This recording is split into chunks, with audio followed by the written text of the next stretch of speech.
Hello everybody and welcome back to another video. In today's video, we are going to be taking a look at the Disney Store variant of Crabby. Now, if you don't know who Crabby is, he is I don't know exactly what kind of boat it is. I assume he's just like, a crabbing boat that appears in the very first minute or two of Cars 2. He carries Finn McMissile out to sea, and of course, he gets stopped by Tony Tryhole, gets told to turn back around, and the Disney Store actually made a pretty cool version of him. The Mattel never made an actual version of him. They made like a, I don't know what it was. It's like a play set, very plastic, not an actual diecast type of Crabby. But they did indeed make a version, but this is the best version you can get from any brand. I will clarify that this guy is old. I got this guy back when he first came out. So, of course, I played with him when I was younger, and he is missing some pieces. Like, there is supposed to be a whole top part up here that broke off at some point. There was a whole, like, crab hook thing that, like, went over the edge. That's no longer there. Pretty sure there was supposed to be, like, a wire here that connected this part to the ground. That's no longer there. So, yeah, a whole lot of stuff missing, but still a very cool, actually, this is probably one of the coolest pieces Disney Store has ever done.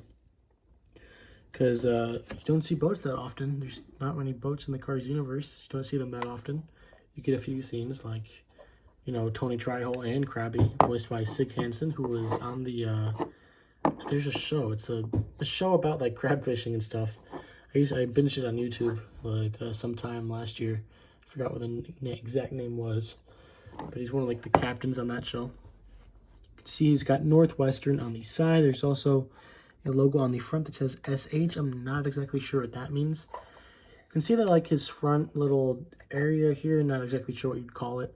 It's a little bit yellow because this guy, I actually did used to have him by the window facing that way. So, like, the window is where my hand is.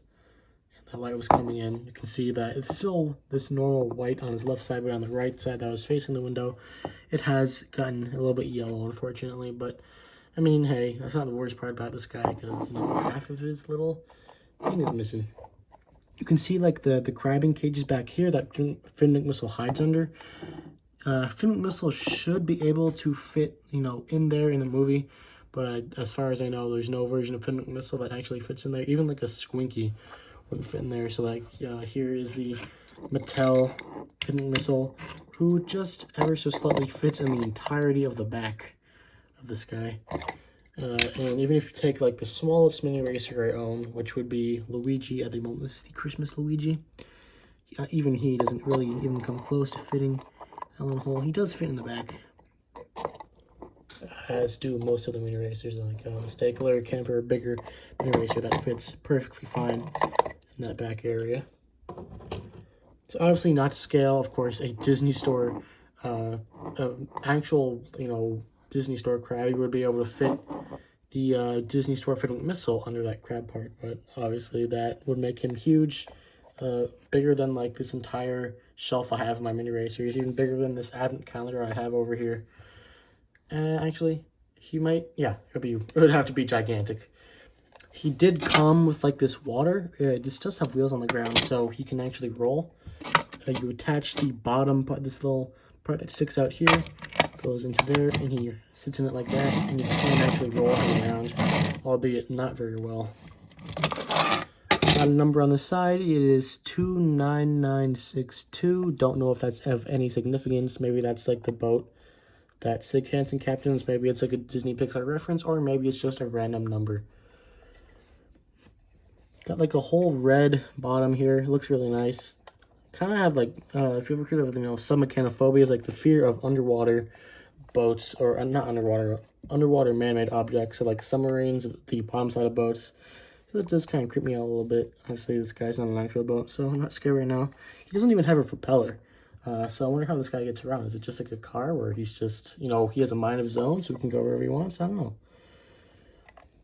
On the back here, you can see the Northwestern logo again, as well as Seattle, Washington. So I assume that's where he departed from. And I guess that means that the oil rigs are somewhere in the Pacific. I don't know if they ever mentioned that in the movie, but I guess it can now be assumed somewhere up there in the Northwest is where those oil rigs are located, which is probably a pretty obscure place to be. So that'll be a good place to hide, like a whole oil operation. Don't know how no one ever came across it, because, like, I mean, there's got to be at least one boat or one plane or even satellite images that would show, you know, the entirety of, like, a gigantic oil not like a refinery, like an operation. Because there's, like, hundreds of oil rigs in that one shot. There's one logo on his side. It's up there. I'm not exactly sure what that is. I don't know if that's a Sig Hansen reference, but it just looks like some kind of gear. And, I mean, yeah, I'm unable to tell what exactly that is. And that's pretty much it for our Disney Store Crabby. Really cool, even though he is kind of broken. He's still got plenty of stuff. I wonder why there's like a... Oh, that's pretty cool. He has like a ramp, so a car could theoretically go up. So a car would be able to, would have to fit inside of that. So if you take like a, here's the Finn McMissile, doesn't even come, it's not even half of his width. So there's a ladder here. I have no idea what car would be able to go up a ladder. Even a Pity would not be able to go up a ladder, so I'm not sure what the designers are thinking there. Not that it matters too much. There's bigger unanswered questions in the Cars universe that I will never go into because you cannot solve them. Although if you want to talk about like the car insurance versus life insurance, it is actually car life insurance. You can see a billboard of that at Thunder Hollow. And yeah, that's pretty much it for our fella Crabby here. Hopefully you guys enjoyed today's video. See you all next time. Goodbye.